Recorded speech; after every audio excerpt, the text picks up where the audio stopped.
Después de la década de los 90, el alto impacto de los gases de invernadero en la atmósfera, lo que comenzaron a llamar en ese momento calentamiento global, es decir, que debían disminuir la emisión de gases de combustible. Incluso en Europa comenzaron a decretar leyes en contra de la emisión de gases contaminantes.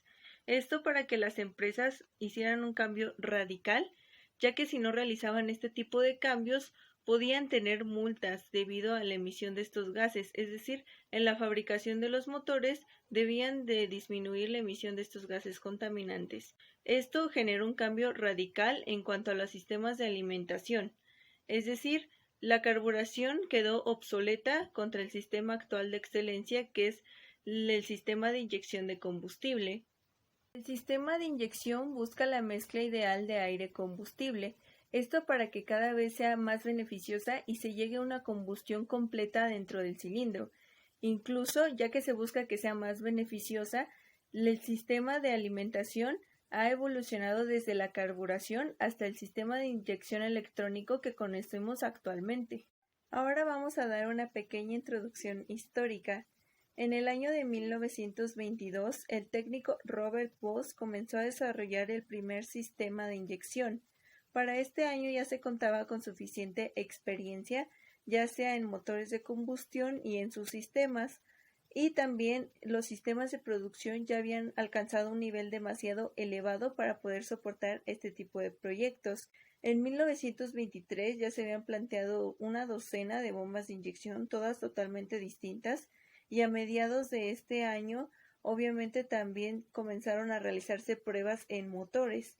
En 1925 ya se estaban dando los toques finales a este proyecto y en 1927 ya habían salido las primeras bombas de inyección fabricadas en serie de la fábrica de Stuttgart. Este sistema de bombas de inyección creado por Robert Bosch impulsó a Rudolf Diesel para que su motor alcanzara la velocidad deseada. Pero hasta el año de 1994 fue que este proyecto se volvió realidad.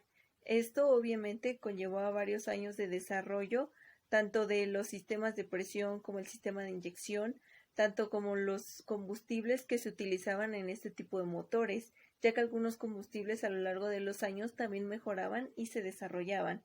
Esto obviamente combinó mucho para que conozcamos el sistema de inyección por excelencia de hoy en día, que es el sistema de inyección de combustible.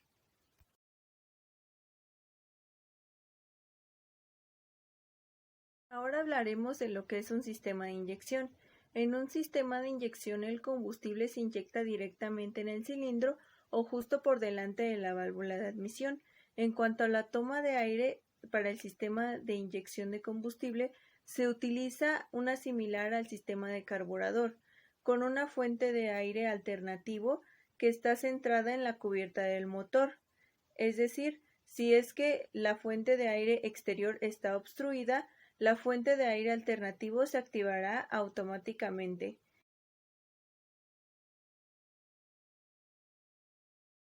Ahora hablaremos del funcionamiento del sistema de inyección. El principal funcionamiento del sistema de inyección es obviamente inyectar el combustible de la manera necesaria posible en los cilindros para tener una combustión eficiente.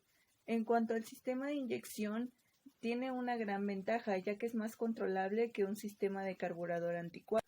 Por lo tanto, los motores modernos son más eficientes, más económicos y sobre todo más funcionales que los motores anticuados, debido al sistema que están usando, que es el sistema de inyección, que es considerado el sistema de alimentación por excelencia. El módulo de suministro de combustible envía combustible al inyector, que es uno por cilindro.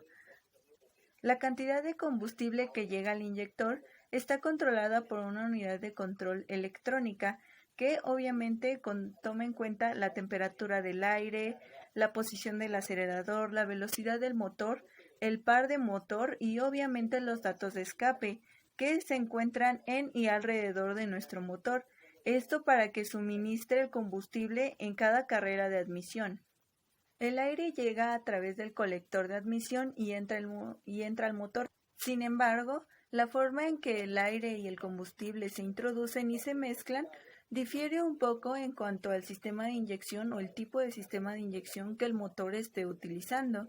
Por ello se toman en cuenta distintas consideraciones para los tipos de sistemas de inyección.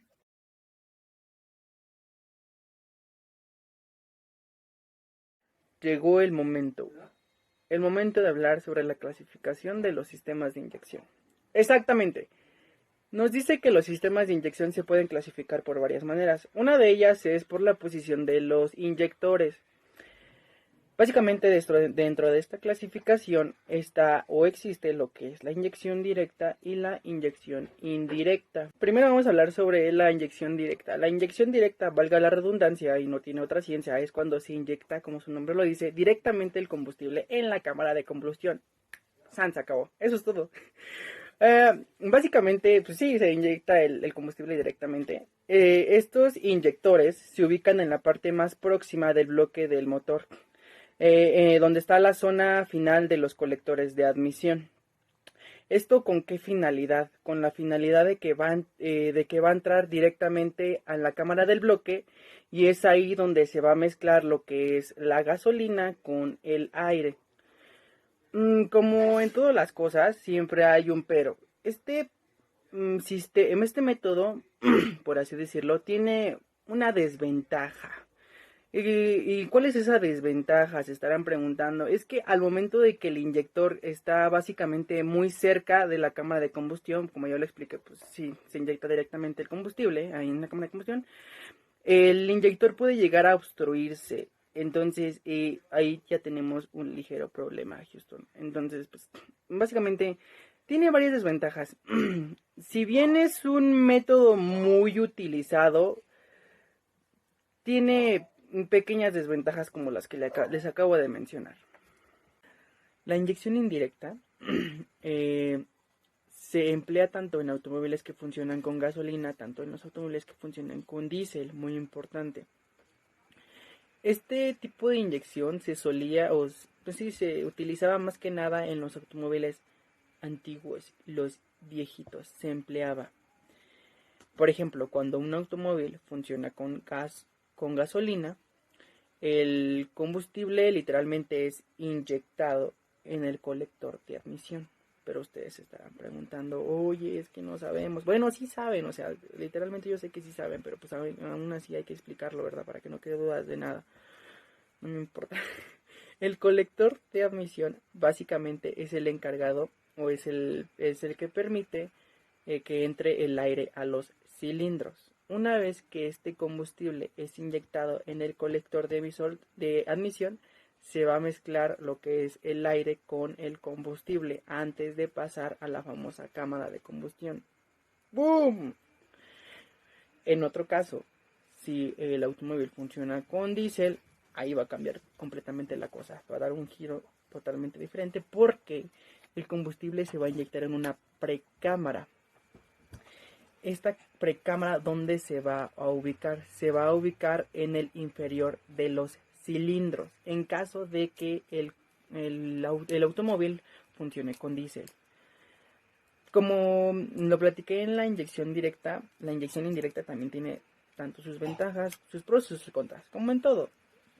Una de las ventajas, por así decirlo, es que se generan menos emisiones contaminantes. Y eso es súper bueno porque ayudamos al medio ambiente. En cambio, también tiene sus desventajas por ahí. Por ejemplo, podríamos decir que el consumo de combustible es mayor. Entonces, eso no es muy bueno y ahí tenemos otro problema. Otra desventaja, por así decirlo, es que el funcionamiento no es tan estable. Entonces, ahí hay otro problema. Los sistemas de inyección se pueden clasificar también según el número de inyectores. Esta clasificación va relacionada a la posición de los mismos inyectores. Dentro de esta clasificación podemos encontrar lo que es la inyección monopunto y la inyección multipunto. Ambas tienen un concepto totalmente diferente, por eso vamos a empezar abarcando lo que es la inyección monopunto. ¿Qué es lo que hacía o qué es lo que hace este proceso de inyección monopunto? Pues básicamente era lleva el combustible a las diferentes cámaras de combustión. Esto lo hace simultáneamente, realizando lo que es la mezcla de aire y combustible antes de ser llevada a los cilindros del motor. Si bien podemos decir, este tipo de inyección monopunto es un sistema de inyección indirecta. ¿Por qué? Porque no se está realizando directamente en la cámara de combustión. Como ya lo expliqué anteriormente, ¿qué era la inyección directa? Pues valga la redundancia y como su nombre lo dice, es cuando se inyecta el combustible directamente a la cámara de combustión, que en este caso no es así. Por eso podemos decir que el sistema de inyección monopunto es un tipo de inyección indirecta. También este sistema se caracteriza porque solo tiene una válvula de inyección para todos los cilindros del motor. Los principales componentes de este sistema de inyección monopunto son, como ya lo dije, los inyectores, los cuales se van a ubicar tras la mariposa de gases. Vamos de nuevo, ¿qué es la mariposa de gases? La mariposa de gases no es más que un dispositivo que forma parte del sistema de admisión, pero ¿cuál va a ser el principal proceso que va a cumplir esta mariposa de gases? Pues lo que va a hacer es controlar la recirculación de los gases de escape. Otro componente importante en este sistema de inyección monopunto es la famosa ECU, que es la unidad de control electrónica. ¿Pero qué va a hacer esta famosa ECU? Pues lo que va a hacer es va a recibir la información de una multitud de sensores, esto con la finalidad de determinar la apertura del inyector y la cantidad de aire de combustible. Básicamente eso es el proceso de inyección monopunto. ¿Qué es un sistema de inyección multipunto? ¿Cómo se come? ¿O cómo funciona? Pues básicamente un sistema de inyección multipunto va a ser mucho más eficiente que un monopunto. Pues obviamente lo que querían era avanzar, no retroceder. Entonces la eficiencia es mucho mayor. Lo que hace este sistema es que inyecta el combustible directamente a cada uno de los cilindros del motor, así creando lo que es la mezcla antes de pasar a la cámara de combustión. Pero ¿de qué nos va a servir a nosotros que el combustible se inyecte directamente a cada uno de los cilindros? Pues básicamente nos va a permitir un mayor control de las cantidades que se emplean para que el motor funcione de una manera correcta, de una manera adecuada y no tengamos ningún error, ninguna falla. De eso nos va a servir que se inyecte directamente el combustible a cada uno de los cilindros. Este proceso se caracteriza porque se lleva a cabo dentro de las válvulas de admisión de la cámara de combustión. Ok. Ya hablamos sobre la clasificación del sistema de inyección según la posición de los inyectores. Ahora vamos a hablar sobre la clasificación de los sistemas de inyección según las veces que se inyectan. Dentro de esto podemos decir que existe la inyección continua y la inyección intermitente. Y ustedes estarán preguntando, oye Omar, es que no sabemos ni qué es una ni qué es otra. Pues yo tampoco sé, pero pues por eso lo vamos a explicar aquí y ahora, para que no queden dudas. La inyección continua, como su nombre lo dice, es cuando se va a suministrar el combustible sin hacer ningún tipo de pausa. O sea, en todo momento se va a estar suministrando combustible. No se va a hacer ninguna pausa en ningún momento. ¿Se puede regular el flujo? Sí, pero la inyección de combustible va a ser constante. ¿Qué quiero decir con esto? Que los inyectores en todo momento van a estar suministrando el combustible. Eso es básicamente la inyección continua. El sistema de inyección intermitente. Este sistema es totalmente electrónico. En este sistema, los inyectores trabajan en forma intermitente. ¿A qué quiero decir con esto? A diferencia del sistema de inyección continua, en el intermitente se puede dejar de suministrar combustible si el motor así lo requiere. En el sistema de inyección continua, la inyección de combustible, pues ahora sí que no paraba para nada, era constante. En este sistema no. En este sistema se puede dejar de suministrar combustible si el motor pues así lo desea. Este sistema a su vez se divide en 3 categorías, por así decirlo. Que primero tenemos el secuencial, después tenemos el semisecuencial y tenemos el simultáneo. Pero ¿cuál es la diferencia entre uno y otro? Por ejemplo, en el secuencial se va a suministrar o se va a inyectar el combustible a cada uno de los cilindros por separado. Es decir, se va a ir suministrando combustible cilindro por cilindro, uno por uno, pasito a pasito. En el semisecuencial, básicamente aplica el mismo principio que el secuencial, que quiere decir que igual se va a suministrar combustible, pero en este caso en el semisecuencial va a ir de dos en dos, de 2 cilindros en 2 cilindros. Por ejemplo, si tenemos un motor de 4 cilindros, primero se va a suministrar combustible a los dos, al cilindro 1 y 2, posteriormente el cilindro 3 y 4, porque va a ir de 2 en 2. Estas combinaciones claramente pueden ir variando. Y finalmente tenemos el simultáneo, que en este sistema se utiliza más que nada para motores más potentes. ¿Qué quiere decir? Que en este sistema se va a inyectar combustible a todos los cilindros al mismo tiempo. Bien, ahora vamos a hablar sobre lo que es la clasificación de los sistemas de inyección según los mecanismos de inyección.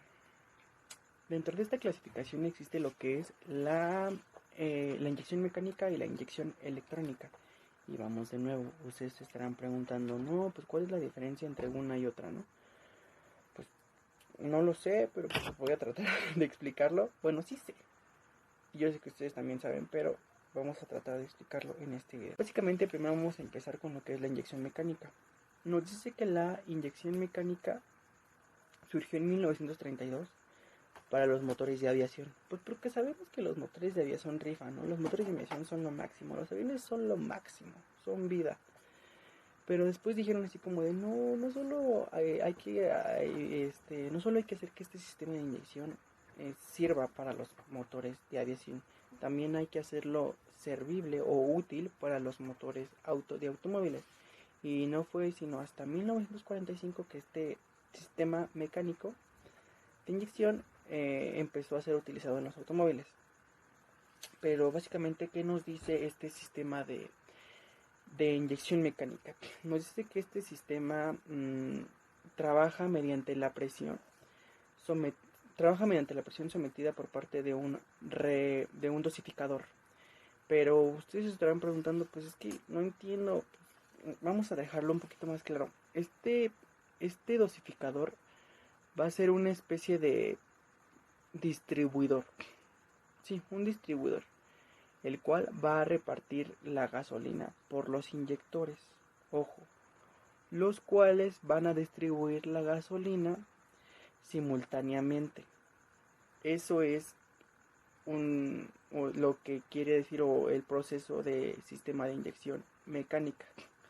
Básicamente un dosificador va a distribuir el combustible en este caso a los inyectores, y los inyectores se van a encargar de distribuirlo simultáneamente.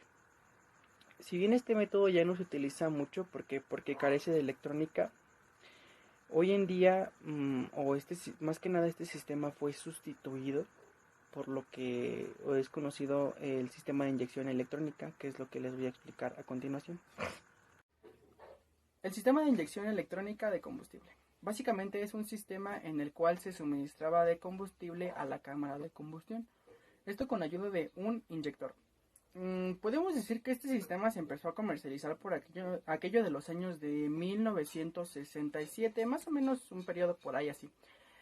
Y este sistema lo que hace es aprovechar al máximo la tecnología para así poder distribuir de una manera correcta, de una manera eficiente el combustible en el momento más adecuado. Actualmente todos los sistemas se basan en este mismo sistema, vale la redundancia por así decirlo.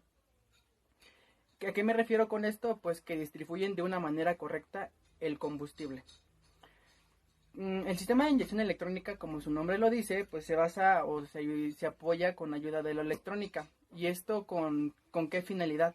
Con la finalidad de poder dosificar la inyección del carburante y así poder reducir la emisión de agentes contaminantes, que a final de cuentas es lo que todo tipo de sistema de inyección es lo que hace. Pues, ¿qué es lo que hace o qué es lo que busca? Reducir la emisión de agentes contaminantes, como ya lo hemos mencionado con otros sistemas de inyección.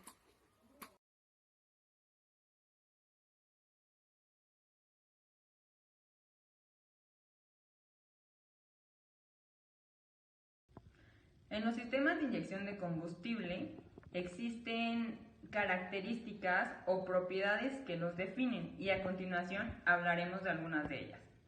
Para comenzar, vamos a hablar de la emisión de gases.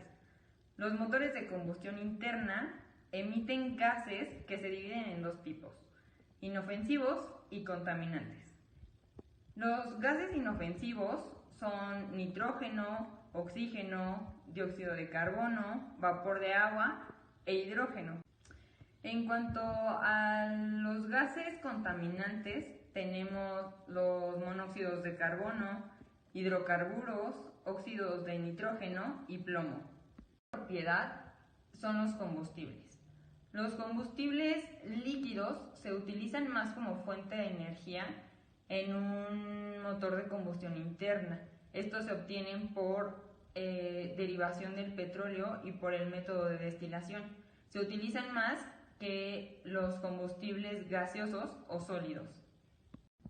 La siguiente propiedad que tenemos es el aire. El aire podemos obtenerlo de manera más fácil. Como sabemos, el aire seco está compuesto en proporciones de volumen por diferentes gases, principalmente por el oxígeno en un 21%, el nitrógeno en un 78% y otro 1% de gases que están dentro de la atmósfera, entre ellos el argón, el dióxido de carbono y el hidrógeno. Lo más importante para esta propiedad es el peso de este compuesto de gases, pues para obtener la proporción de la mezcla aire-combustible nos debemos basar precisamente en el peso de ambos componentes. La siguiente propiedad, y considero que es una de las más importantes, es la relación aire-combustible. También la podemos llamar proporción estequiométrica. Esta es una relación ideal entre el aire y el combustible. Esta mezcla se mide en peso, nunca se mide en volumen y generalmente se mide en gramos. Recordemos que siempre se está tratando de alcanzar un proceso ideal. Entonces, teóricamente, para alcanzar una combustión perfecta, lo que se tiene que hacer es enviar cantidades exactas a la cámara de combustión de la mezcla aire-combustible para que el proceso de combustión sea lo más eficiente posible. La última propiedad que tenemos es la relación lambda. Esta es la propiedad que se encarga de determinar la proporción entre el aire y el combustible. En este caso la vamos a denominar con la letra griega lambda. Tenemos dos tipos de mezclas, la mezcla pobre y la mezcla rica. En la mezcla pobre tenemos que si el factor lambda es mayor que 1, entonces el motor está utilizando mayor combustible, lo cual le resta eficiencia al motor, pero emite menos gases contaminantes. Ahora, en la mezcla rica tenemos que el factor lambda tiene que ser menor que 1. Aquí el motor está consumiendo más combustible, pero está emitiendo más gases contaminantes. Sin embargo, cuando se da este tipo de mezcla, los motores tienen mayor potencia y mayor par motor. Ahora vamos a hablar de un tema muy importante en un sistema de inyección. Y este tema es la dosificación del combustible. En el caso de un motor diésel, la entrega de potencia va a depender de la cantidad de combustible que se inyecte en la cámara de combustión. Cuando se inyecta menor volumen de combustible, la potencia que va a dar el motor va a ser mínima. En cambio, si se inyecta mayor volumen de combustible, la potencia del motor puede ser muchas veces una potencia máxima. Entonces, la condición que debe cumplirse para la dosificación del combustible es que la cantidad de combustible que debe ser inyectado depende totalmente de la carga del motor.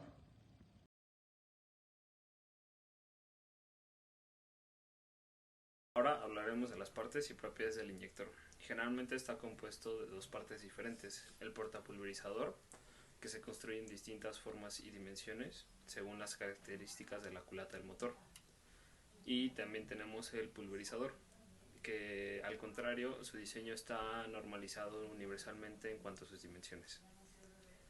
El inyector está unido a una bomba de inyección mediante un tubo de acero de un diámetro pequeño interior y tiene unas paredes gruesas.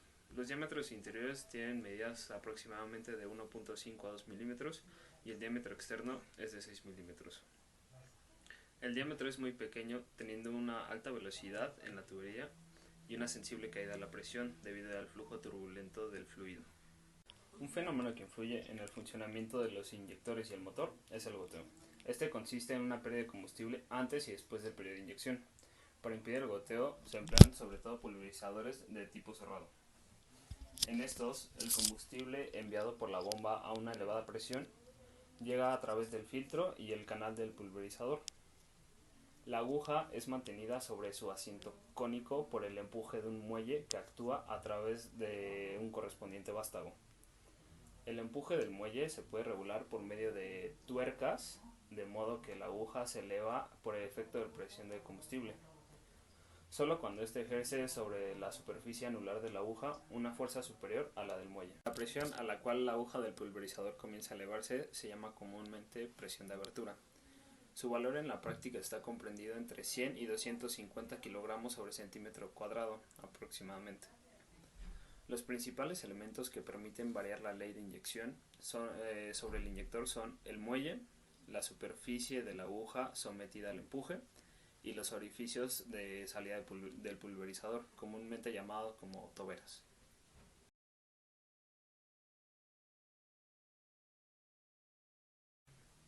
Ahora hablaremos de los parámetros de inyección. Empezaremos con el inicio de la inyección y el suministro. El punto en el que se inyecta el combustible dentro de la cámara de combustión tiene un efecto decisivo sobre el instante en el que inicia la combustión de la mezcla. Por lo tanto, sobre el nivel de emisiones, consumo de combustible y ruido de la combustión. Por este motivo, el inicio de la inyección juega el papel más importante en la optimización del rendimiento del motor. El inicio de la inyección especifica la posición del cigüeñal en grados con respecto a la posición de este en el punto muerto superior, en la que abre la tobera del inyector y se inyecta el combustible dentro de la cámara. La posición del pistón relativa al punto muerto superior, en ese momento, además de la densidad y temperatura del aire, influye en el flujo de aire dentro de la cámara de combustión. De acuerdo a esto, el grado de mezcla de aire-combustible depende también del inicio de la inyección. Por tanto, al inicio de la inyección afecta las emisiones de partículas como monóxidos de carbono, carburos inquemados y demás. El punto de inicio de inyección varía de acuerdo a la carga, velocidad y temperatura del motor. Para cada motor se determinan unos valores óptimos teniendo en cuenta su impacto sobre el consumo de combustible, las emisiones contaminantes y el ruido. Estos valores se almacenan en un mapa de la inyección y como lo podemos observar en estas gráficas.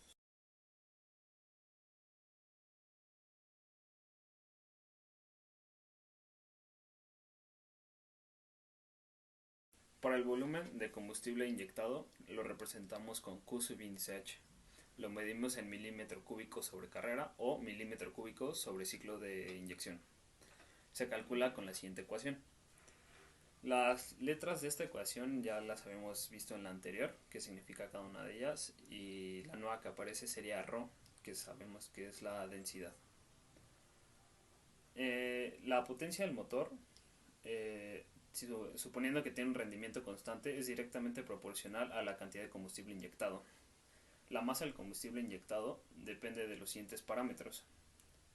La dosificación del combustible a través de la sección de la tobera del inyector, la duración de la inyección, variación temporal de la diferencia entre la presión de la inyección y la presión en la cámara de combustión, y por último, la densidad del combustible.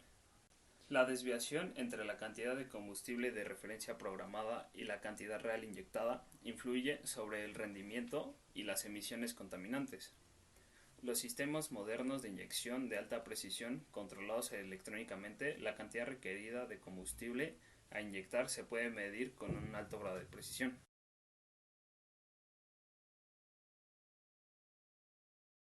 Continuamos con el siguiente punto, que es la duración de la inyección. Uno de los principales parámetros de la curva de inyección es la duración de la inyección. Durante este periodo, la tobera del inyector está abierta y el combustible fluye dentro de la cámara de combustión. Este parámetro se especifica en grados del cigüeñal o del árbol de levas, o también en milésimas de segundo. Diferentes procesos de inyección requieren diferentes duraciones de inyección. Por ejemplo, en automóviles de motores de inyección directa, la duración aproximadamente es de 32 a 38 grados de giro del cigüeñal. En automóviles con inyección indirecta, aproximadamente son 35 a 40 grados. Y en vehículos comerciales de motores de inyección directa, aproximadamente entre 25 y 36 grados. Un ángulo de 30 grados en el cigüeñal equivale a 15 grados en el árbol de levas. Esto es más para los motores de 4 tiempos. Una velocidad de 2000 revoluciones por minuto en la bomba inyectora equivale a una duración de inyección de 1.25 milésimas de segundo. Con el objetivo de minimizar el consumo de combustible y las emisiones, la duración de la inyección debe ser definida en función del punto de operación y el inicio de la inyección.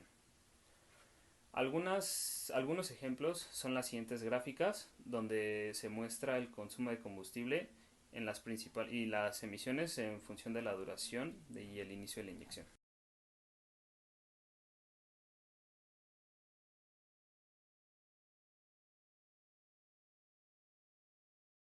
En cuanto a los sistemas de inyección en motores aeronáuticos, se dividen en dos grupos, ya sea la directa, que es cuando los inyectores introducen directamente el combustible en el cilindro. La indirecta es cuando los inyectores introducen el combustible en la entrada de la válvula de admisión del cilindro, lista para ser admitida en el momento en que se abre la válvula.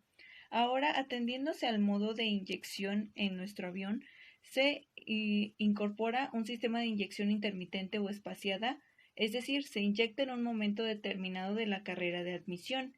En cuanto a un sistema de inyección continua, introduce la gasolina en la boca del cilindro de forma constante, se acumula frente a la válvula de admisión y es arrastrada la mezcla al interior del cilindro cuando se abre la válvula de admisión. Los motores de aviación emplean el sistema de inyección continua, es decir, es un sistema de baja presión. Este sistema de baja presión elimina dos problemas importantes en el sistema de inyección directa o intermitente.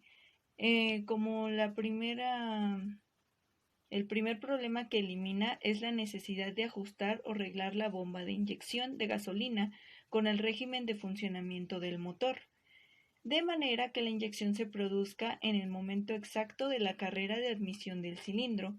Y como el segundo problema que elimina el sistema de baja presión, es decir, desaparece el mantenimiento que requieren bombas, componentes o tuberías en alta presión, ya que obviamente estos componentes a requerir mantenimiento, un sistema de baja presión elimina este problema de manera definitiva.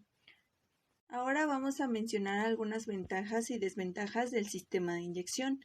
La primera ventaja es la reducción de la formación de hielo por evaporación.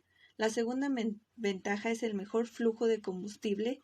La tercera es la respuesta más rápida del acelerador. Y también contamos con un preciso control de la mezcla. También se encuentra con una mejor distribución de combustible. Como se había mencionado anteriormente, se tiene un mejor control de nuestro sistema de suministro de combustible. Y también con otra ventaja con la que contamos es con un arranque más fácil en un clima frío. Algunas de las desventajas con las que cuenta este sistema de alimentación es la dificultad en el arranque de un motor caliente y también el bloqueo del vapor durante las operaciones de tierra en los días calurosos, y también cuenta con problemas relacionados con el reinicio de un motor que se detiene sin combustible.